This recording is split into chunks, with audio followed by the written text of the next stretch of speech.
I got one last question for Sure. you. Completely off topic. Oh, God help us all. Marvel or DC? I'm a Marvel guy, 110%.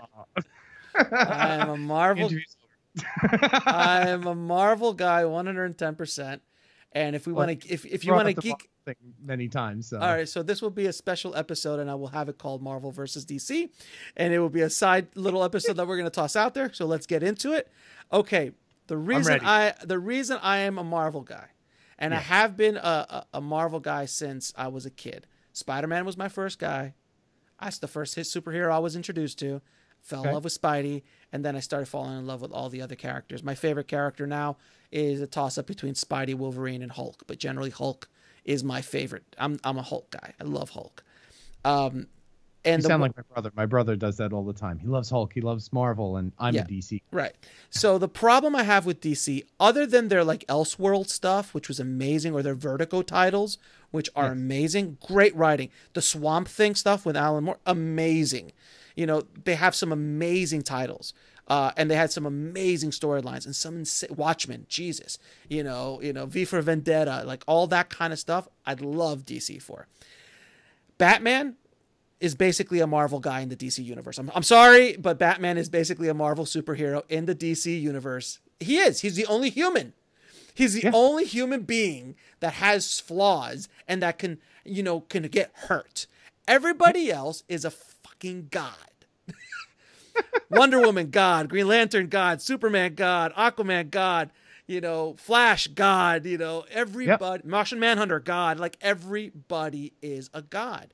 So it's really difficult to identify with gods. While Marvel, Spider-Man's a kid with pimples. X-Men's about, racism, Hulk is about anger management issues. But all of them have real life. They're all grounded in real life. I love Wonder Woman, but she's an Amazon that grew up on an island, and she's literally Zeus's daughter. Hard to, Superman, the most difficult character in the world to write for ever. Because he literally is a god. So what do? You throw kryptonite at him, or you throw wimpy ass Lex Luthor at him to like think about stuff and challenge him with his mind. I know I'm gonna get hate mail for this, but I don't care. I'm gonna just talk about this because it just has to be said. I'm so glad I brought this up. Batman versus Superman, the worst concept for a feature film ever put to celluloid, and it was shot on celluloid. So it was just horrible. It makes no sense. When my wife heard that, she's like, well, that's just stupid. Superman would kill him in a second. Yes, I know this. And don't get me started about that movie. But it just doesn't make sense. Like Wonder Woman, what they did with Wonder Woman, this movie that just passed, amazing. Yeah. I loved it. I actually fell in love with Wonder Woman. She was a great character. Even though she was a god, they wrote her in a way that I could connect with her. Green Lantern, one of my favorite characters in the DC universe is Martian Manhunter. Which is highly underwritten for. Such an amazing character. And he's so underwritten and kind of like a throwaway character who can literally kick the shit out of Superman. Like, he can beat Superman in a fight. I know what. I'm so geeking out right now. But I'm so glad you are. It's like so geeking out right now. But yeah, and then the Flash and what the Flash can do. I love DC on TV. I watch The Arrow. I watch The Flash. I watch Supergirl. I love all those shows. They're just awesome. And they're like, when I started watching Flash, I'm like, am I a Flash fan now all of a sudden? Like, how is this? And like, Flash is good. Ironically to me, Flash feels very Marvel in the DC television universe. It has that flavor. It does. And so does Arrow. Has a very Batman-esque flavor to it. He's a little too dark for Marvel.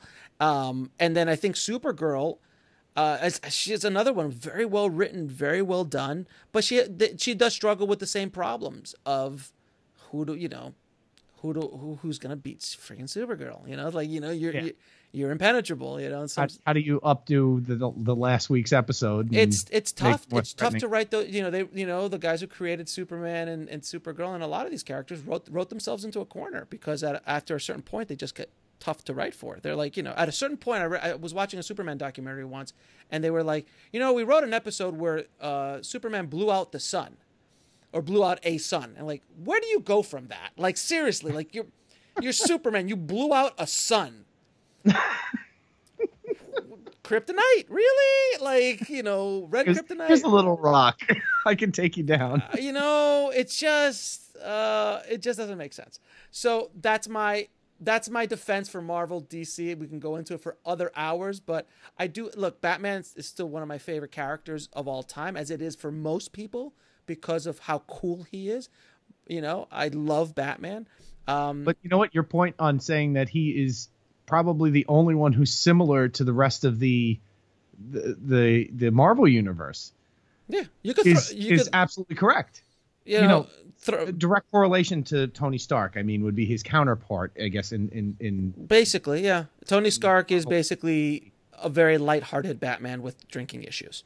That's basically who Tony Stark is. But if you threw Batman into the Marvel universe, he'd be good. I mean, him and Punisher, awesome team up. And I know they have teamed up at one point in some crossovers, but I'm looking forward to the new Punisher series. I cannot wait for the new. They finally got the Punisher right. It only took 20 odd years to make the easiest character you would think, the guy with guns, to translate to cinema or to television. But no, that's the one that it took them the longest to work out. Come on, Dolph Lundgren. Awesome movie, Lou Gossett. Yes. Oh god, that was a good movie, but you're right, it didn't capture the correct. No, none of them did. I mean, even Thomas Jane. I didn't mind Thomas Jane as a Punisher. Honestly, he wasn't a bad Punisher, but the just story was so like, oh, we're gonna not kill only his family now, we're gonna kill his entire extended family and kill down 40 people. Like, it was just so ridiculous. And John Travolta. Oh god. Anyway. You know what? I love John Travolta in certain things, yes. And then that was like a nightmare. It was a nightmare to watch. It just doesn't make But anyway, so this is our film geek out Marvel versus Universe DC. Your point of view. What do you think? Since you're a DC guy, I'm a DC guy. I mean, to me, the characters, you say they're godly like, but that's something I look at, like Green Lantern, which besides Batman, and I think like you said, Batman is paramount in the DC world. Someone like Hal Jordan, he came upon this magic ring, and now he's got all these powers because of this. And analyze that sentence once again. He came upon a magic ring. Do you see where that? Do you see the problem there? I'm just saying. Yeah, sure, Spider-Man was bitten by a radioactive spider, but that could happen. In a magical world, lots of radioactive spiders rolling around New York. Hulk, gamma rays, mutants just born with shit in them. There's Fantastic Four, the Thing. I mean, I can go on and on, but yes, that's the Flash. I'm a fan now. I'm a fan of Flash. I'm not gonna crap on Flash at all. Flash has just as much of a background as Spider-Man. Right. You could get hit by lightning. He got hit by lightning and the Speed Force and chemicals. Yeah, and all Speed Force and all that kind of good stuff. And they've written some really great storylines for Flash over the years. But but look, I mean, Flash is Daredevil. Oh, I got shit in my eyes now. I can see shit. Like it's but the powers are different. Flash's powers are godlike. Spider-Man's powers are not godlike, and neither are Daredevil's. They're very, very, very powerful. It's fun. The very first comic I ever got was a graphic novel. Spider-Man, and that was what turned me on to the entire superhero realm. Yes, and made me love comics. And there you go. And the second one I got was the Incredible Hulk. Yes, also a graphic novel, and continued my wheelhouse until I discovered Batman. Right, and Batman's the Batman. And I'm sure you saw the Tim Burton movie, and I'm sure, absolutely, of course, absolutely. that was that year,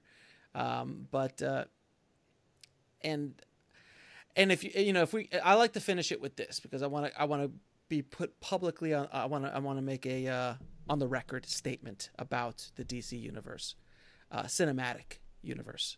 Okay.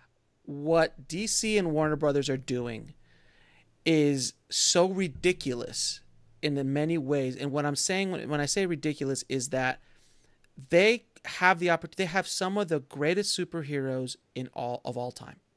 Okay? Yep. The most recognizable superheroes of all time. Okay?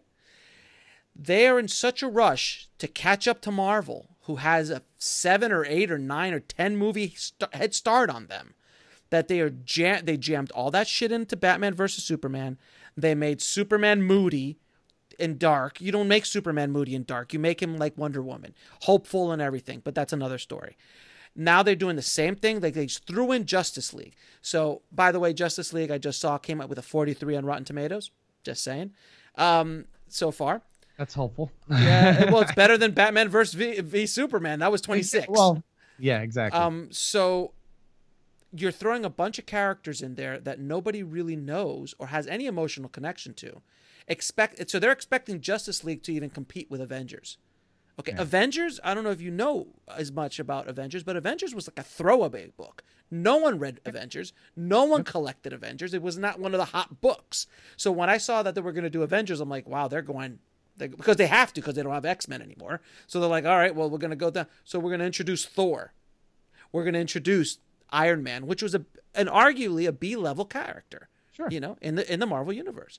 Then you've got Hulk. They kind of brought in that movie with Ed Norton, but that didn't really count. It started with Iron Man. Then they start bringing in all these other characters, with Black Widow and all these, and they start putting them all together. And all of a sudden, they have the Avengers. And why did that work? Because we all took a ride with each of those characters through multiple films, and then we had an emotional connection to all of them. And we're like, oh my God, they're teaming up like in a comic book. They're just doing what they do in a comic book, like Marvel Team Up or the Avengers, and they bring their best co-stars together and they make a monster book. That's all they did with movies. What is Justice League? What is Warner's and DC doing? Let's throw all these characters in that we're going to assume everybody on the planet knows, and we're going to hope, because I have no emotional attachment to anybody other than Wonder Woman, because that's not even my Batman. We haven't even gone down the road with that Batman, so we have no connection to Batfleck. Okay, we just don't. Okay, we don't. Yeah, and he's not a bad Batman, by the way. He's not a bad Batman, but there's no connection to him. Superman. He's a good Superman, but I think they wrote him wrong. Wonder Woman is the only reason I'm going, and Aquaman, because he just looks insanely badass. But I'm still not going to probably see this in the theater. I'll wait, because it just doesn't look good. And it doesn't look... Flash, I'm attached to the other Flash. So I'll see it when it comes out. Cyborg? What? I don't know where he came from. You know what? You know where You know where he came from? He's the thing that looks the closest to Iron Man. That's where that came from. Yeah. Okay, but that's what they're trying to do. It's so...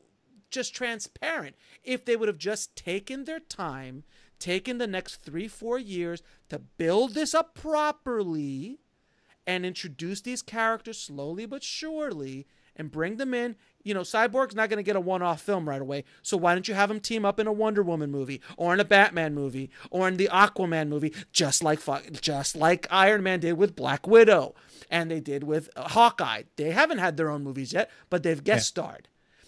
It's the blueprint's there, but they're just so arrogant and they have no idea what the hell they're doing, that they went down this road. Sorry. I'll probably never work for... You're getting me to abandon my values, and I may be switching over to Marvel. I'm just saying. Look, again, Wonder Woman, such a huge hit, and that's the first time they hit it out of the park, in my opinion. I hope Aquaman's going to be the same way. I just think the casting of him, Jason, as Aquaman is brilliant. It's brilliant. From the guy who just talks to fish to being the badass that he is. Brilliant casting. Just brilliant casting. But the rest, I don't know. I don't think it's going to do well. I might. By the time this airs, it have probably made $1 billion. I don't know. I'm sure someone's going to go see it, but it's not going to be Avengers. I don't think. I might be eating crow on it, but do you believe that it's going to make $1.5 billion? I don't. People, do you hear it on the street that people are super excited about Justice League? I am. But you know what I mean. I don't know. We'll see. Well, we're going to see this weekend. When we're recording this is the weekend right before Justice League, so we'll see. Yep. We'll see how it all works out. I've already got my tickets for Tuesday, so knock yourself out. I'm sure you can get your money back. But anyway. Well, Alex, this has been a blast. Thank you, sir. I hope I was of some value to you, as well as destroying your childhood. Thank you so much, Joe.